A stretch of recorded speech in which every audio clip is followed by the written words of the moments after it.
السلام علیکم ورحمۃ اللہ وبرکاتہ۔ قرآن حکیم کی جو اصل دعوت ہے وہ ہے توحید۔ توحید کا مطلب ہے اللہ کی عبادت کرنا، صرف اکیلے اللہ کی۔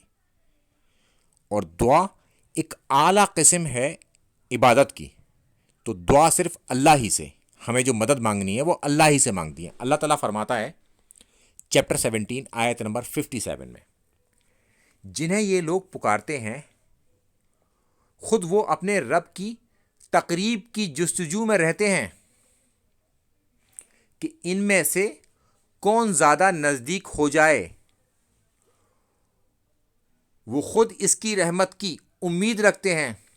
یعنی کہ جنہیں ہم پکار رہے ہیں وہ خود اللہ کے نزدیک جانا چاہتا ہے اور اللہ کی رحمت کا محتاج ہے، رحمت چاہتا ہے کہ اللہ اس کے اوپر رحمت کرے۔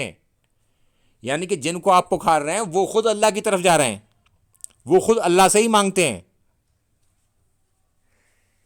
پھر اللہ تعالیٰ فرماتا ہے اور اس کے عذاب سے خوف زدہ رہتے ہیں، اور وہ جانتے ہیں، یعنی کہ اللہ کا عذاب اگر ایک بار پکڑ لے گا تو پھر اس سے بچا نہیں سکتا کوئی، تو وہ خود اللہ کے عذاب سے خوف زدہ ہیں۔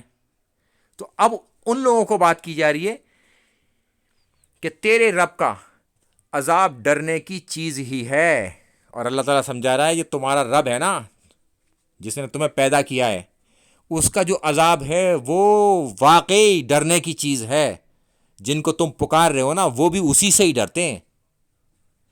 تو لہٰذا ہمیں صرف پکارنا چاہیے مدد کے لیے تو اللہ ہی کو، دعا مانگیں اللہ ہی سے، اور عبادت کریں تو اللہ ہی کی۔ السلام علیکم ورحمۃ اللہ وبرکاتہ۔